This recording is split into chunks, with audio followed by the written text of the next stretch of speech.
vamos voltar a um dos assuntos quentes do dia, que tem a ver com um acórdão que foi publicado pelo Supremo Tribunal Federal em relação ao julgamento e à condenação do ex-presidente da República, Jair Bolsonaro, que o condenou, né, a 27 anos e 3 meses de prisão. Falamos sobre isso mais cedo aqui no nosso All News. Com essa publicação, começa o prazo de 5 dias agora para as defesas apresentarem os recursos. Né? Bolsonaro está em prisão domiciliar, mas num eventual cumprimento de pena em regime fechado, ele vai só ser realizado após acontecer o esgotamento de todos esses recursos. E é justamente esses recursos que a gente está a fim de entender, né, o que a defesa de Bolsonaro pode fazer a respeito disso. Estamos em contato neste momento com um professor do Direito Penal da Universidade de São Paulo, da USP, o professor doutor Gustavo Badaró, que está conosco, e ele que inclusive já teve aí uma atuação junto à defesa de Bolsonaro em pareceres jurídicos importantes. Ele está aqui para nos ajudar também a entender essas questões. Olá, doutor Gustavo, seja bem-vindo ao nosso programa, boa tarde. Boa tarde, Fabiola. Bom, vou fazer aquela pergunta básica que está todo mundo querendo saber e é a que eu mais recebo aqui. Diante de tantos recursos que são possíveis, né, as possibilidades de recursos, esse prazo, qual é a sua expectativa em relação ao início do cumprimento de pena de Bolsonaro? Isso pode acontecer ainda esse ano ou não, o ano que vem somente? Eu acho difícil que isso aconteça esse ano. Realmente existe uma série de recursos no ordenamento jurídico brasileiro, mas esses recursos em um volume maior são cabíveis nos processos que começam em primeiro grau de jurisdição, perante um juiz de direito. Daí é possível passar para os tribunais de justiça, deles para o Superior Tribunal de Justiça, até chegar ao Supremo Tribunal Federal. A ação em que o ex-presidente Jair Bolsonaro foi condenado já principiou no Supremo Tribunal Federal, o que nós chamamos de ação de competência originária. Tendo havido a condenação, haveria em tese a possibilidade de um recurso chamado embargos infringentes, caso ele tivesse sido absolvido por 2 votos em alguns dos crimes. Isto não ocorreu. Então, agora o que sobra apenas é um recurso bastante limitado, chamado embargos de declaração, que é um recurso que visa corrigir omissões, caso algum ponto tenha deixado de ser apreciado no acórdão, contradições, se o acórdão tiver premissas incompatíveis entre si, ou a incompatibilidade de uma premissa com a sua conclusão, ou algum ponto obscuro que não tenha havido clareza suficiente para a compreensão do acórdão. É um recurso mais simples, de âmbito mais limitado, mas, de qualquer forma, as defesas se manifestarão. Haverá a possibilidade de contrarrazões, caso o ministro relator entenda que há alguma possibilidade de provimento do recurso, e terá que ser marcada uma nova sessão de julgamento da turma para acolher ou rejeitar esses recursos. Então, imagino que isso não vai ocorrer ainda este ano.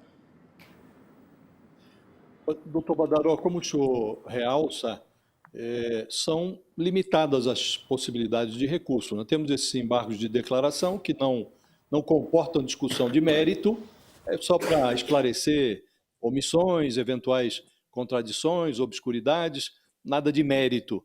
E há o embargo infringente, que, embora não seja admissível, porque não houve 2 votos pela absolvição, apenas 1, muito provavelmente as defesas vão manejar esse recurso, né? Até para ganhar tempo. O senhor acha que, primeiro, esse recurso, o embargo infringente, ele é admissível ou já há uma jurisprudência consolidada? E, por último, o senhor acha que a discussão contra razões e tal, isso pode, eventualmente, levar o debate para o plenário do Supremo, como certamente algumas defesas tentarão fazer, não é? Ou vai ficar tudo restrito, de fato, à primeira turma? Bem, eu acho que os embargos infringentes, segundo a jurisprudência consolidada do Supremo Tribunal Federal, e isso se formou inclusive no julgamento do Mensalão, eles só cabem quanto ao resultado absolutório por 2 votos. Eu, pessoalmente, até penso diferente, mas acho que essa é uma posição bastante tranquila do tribunal. Seria um ato de bastante risco a defesa tentar esse recurso, que a chance maior será de trânsito em julgado. De qualquer forma, mesmo para tentar eventuais embargos infringentes, os embargos de declaração têm preferência, porque interposto embargos de declaração, eles suspendem, ou melhor, interrompem o prazo para qualquer outro recurso. Então, imagino que as defesas, e não só as defesas, Josias, o Ministério Público também pode interpor embargos de declaração. Imagine que, por exemplo, tenha havido omissão quanto à fixação de um valor da multa por algum crime, tenha havido contradição sobre o dano a ser reparado pelo delito. Quaisquer das partes podem interpor embargos de declaração. Não só o ex-presidente Bolsonaro, como também qualquer um dos outros réus poderão interpor.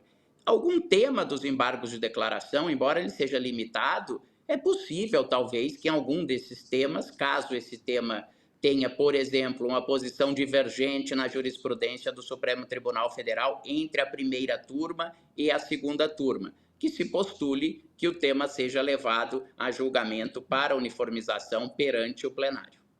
Professor, o fato do voto do Fux ter sido muito longo e ter abordado vários pontos, né, ter entrado em questões processuais diversas, ele possibilita a defesa entrar com diversos embargos declaratórios e protelar ainda mais a prisão de Jair Bolsonaro? Não é o caso, Raquel. Veja bem, havendo omissão no acórdão, isto significa do voto de qualquer um dos ministros, estas omissões, todas elas, teriam que ser tratadas agora, em um único recurso de embargos de declaração. É até possível, em tese, embargos de declaração em embargos de declaração, mas isso daí, se no acórdão que julgar os embargos de declaração, houver nesse acórdão, surgido nesse momento, alguma dúvida, omissão ou contradição. Então, todas as dúvidas, omissões, contradições, seja entre voto de um ministro com outro, seja entre as premissas de um mesmo ministro, seja entre premissa e conclusão do acórdão, tudo isso tem que ser analisado de uma única vez, num único recurso a ser interposto agora com a publicação do acórdão. Mas, no caso, como o voto do Fux levantou vários pontos, ele não permite que esse recurso seja mais robusto, digamos assim? Veja, em relação às omissões, eu diria que o contrário. Há mais chance de interposição de embargos de declaração nos acórdãos mais sucintos. Nos acórdãos mais sucintos, pelo menos em relação à omissão, é maior a chance de que tenha se deixado de apreciar alguma questão que precisaria ser analisada. Em relação ao voto do ministro Fux, o que aconteceu é que, na grande maioria das suas teses, não vou chutar todas, mas talvez em todas, houve um voto isolado naquele tema, em que prevaleceu a maioria de 4 votos a 1 voto. Esta divergência entre os votantes, ela não enseja embargos de declaração. Isso é um tema que é resolvido pela maioria, como se forma a votação no colegiado. Então, é um ponto que tenha constado só do voto do ministro Fux. Se era um ponto que os 4 outros ministros deveriam ter se manifestado também, poderá ensejar embargos de declaração. Nos pontos em que o ministro Fux foi derrotado por 4-1, isto por si só não permite embargos de declaração. Como é que o senhor analisou o pedido de Fux para sair da primeira turma? Como é que o senhor entendeu isso? O que isso significa? Olha, há movimentação de ministros entre as turmas. É natural que haja essa movimentação toda vez que há a troca da presidência do tribunal. Quando um ministro assume a presidência, abre automaticamente uma vaga na turma que o novo presidente estava. E, por outro lado, o antigo presidente teria que ir para uma das turmas. Nesse caso, com a aposentadoria do ministro Barroso, um novo ministro deverá ser indicado. Não é a primeira vez que houve troca de ministros em razão da mudança da presidência do tribunal. É claro que foi noticiado que teria havido um clima bastante ruim entre os ministros na turma, pelo voto longo do Fux, pela mudança de posição do ministro Fux em relação a alguns temas. Mais recentemente, a imprensa noticiou que teria havido uma desavença entre o ministro Fux e o ministro Gilmar Mendes. Essas coisas, eventualmente, podem ter influenciado na decisão. Mas isso só o próprio ministro Luiz Fux poderá dizer. O senhor está em que lado, né, dos juristas? Porque a gente tem ouvido aqui muitos juristas no nosso programa e muitos falando e criticando, de certa maneira, um pouco da incoerência dos votos do Fux. O senhor acha que tem sido coerente com a história dele? E por que tanta divergência em relação aos demais, né? Como é que o senhor tem analisado essa postura do Fux? Bem, Fabíola, ter um ministro que vote divergente dos outros nem sempre é ruim para o tribunal. Um colegiado tem, entre um dos seus virtuosismos, exatamente a possibilidade do funcionamento de um processo dialético de confronto entre teses e antíteses para extrair uma síntese de melhor qualidade. O ministro Marco Aurélio de Mello, aposentado também, durante um bom tempo, no início da sua judicatura no Supremo Tribunal Federal, era comum que votasse isolado, em sentido contrário aos dos demais ministros. Também não vejo problema em um ministro evoluir no seu pensamento jurídico. Eu mesmo, em temas dos quais eu já escrevi, em manuais, em livros que têm edições, mais de uma edição, escrevi uma primeira posição convencido de que ela era correta, refletindo sobre o tema, e depois, com o passar do tempo, lendo outras obras, consultando outras fontes, mudando as minhas premissas, acabei mudando de posição. Acho preferível mudar e parecer coerente, convicto e de acordo com a própria consciência, do que persistir no erro só para manter uma coerência equivocada.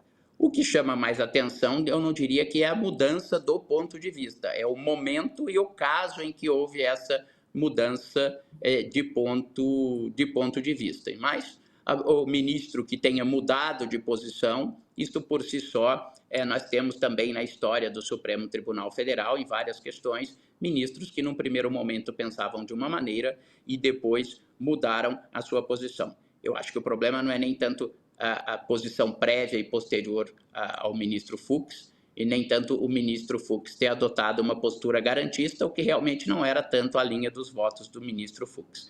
O problema é que esse caso gera uma leitura muito mais ideológica do que hermenêutica. Para os favoráveis ao Bolsonaro, o voto foi maravilhoso. Para os contrários ao ex-presidente Bolsonaro, o voto não tem pé nem cabeça.